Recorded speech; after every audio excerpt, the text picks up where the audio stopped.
Imaginez une entreprise qui fait partie du quotidien de centaines de millions de personnes.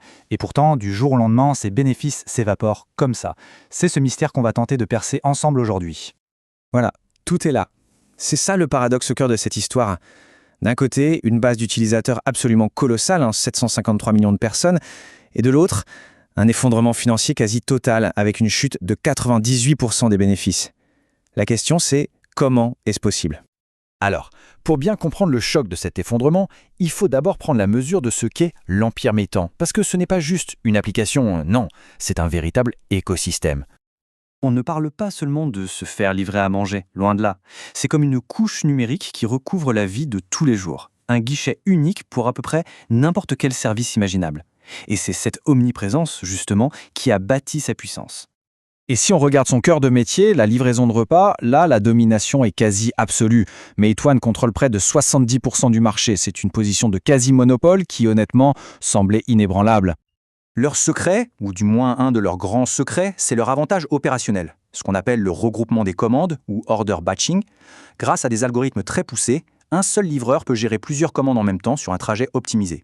C'est un avantage concurrentiel énorme, une barrière quasi infranchissable pour les nouveaux venus. En apparence, ça rendait Meituan intouchable. Mais alors, si cet avantage est si solide, qu'est-ce qui a bien pu provoquer l'onde de choc financière qui a tout balayé au deuxième trimestre 2025 ? C'est là que le paradoxe devient une véritable énigme. Voilà, le chiffre qui a sidéré tout le marché, moins 98%. Le bénéfice d'exploitation, c'est-à-dire le profit qui vient vraiment du cœur de l'activité de l'entreprise, eh bien, il a été presque entièrement anéanti. Et visuellement, ça illustre parfaitement l'ampleur du désastre. On passe d'un bénéfice très solide une année à quasiment plus rien l'année suivante. Et le plus fou, c'est que pendant ce temps, le chiffre d'affaires, lui, continuait de croître. C'est une chute absolument vertigineuse. Le point crucial, c'est que les dégâts se sont propagés partout. Le moteur principal de profit a calé, la marge a fondu, et en même temps, les dépenses en marketing et en promotion ont littéralement explosé, juste pour essayer de défendre les parts de marché. Forcément, l'action en a pris un coup terrible.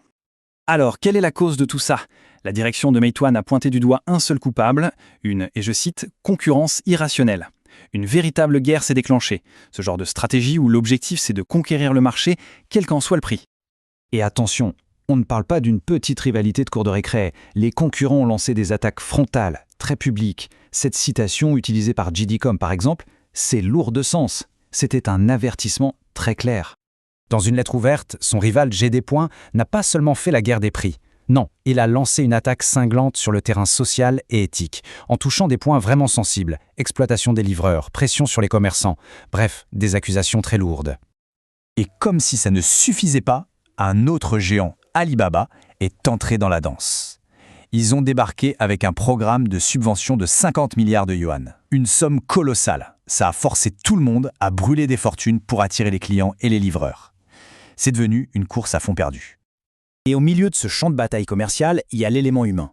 Toute cette guerre a braqué les projecteurs sur une question sociale hyper importante, le bien-être des travailleurs de la gig economy, ceux qui font tourner tout le système. Ce n'est plus seulement une affaire de chiffres, c'est aussi devenu une affaire humaine. Forcément, cette guerre intense laisse les investisseurs face à un vrai casse-tête.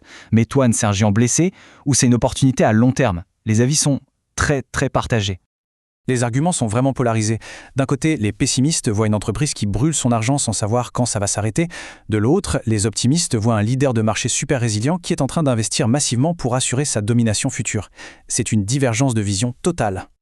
Et cette incertitude, on la retrouve parfaitement dans les notations des analystes. D'un côté, on a des analyses très détaillées qui tirent la sonnette d'alarme. Elles disent que l'avantage concurrentiel de Meituan s'est réduit, que la dynamique de l'action est très faible et surtout que le retour sur investissement n'est pas au rendez-vous. Et de l'autre côté, le consensus général du marché reste optimiste, avec une large majorité d'analystes qui recommandent l'achat. Alors, qui croire ? Au final, toute cette histoire nous laisse avec une question fondamentale, qui va bien au-delà du cas de Meituan. La domination du marché garantit-elle vraiment le succès si le coût pour la défendre finit par détruire tous les profits ? C'est la question à plusieurs milliards de dollars, littéralement.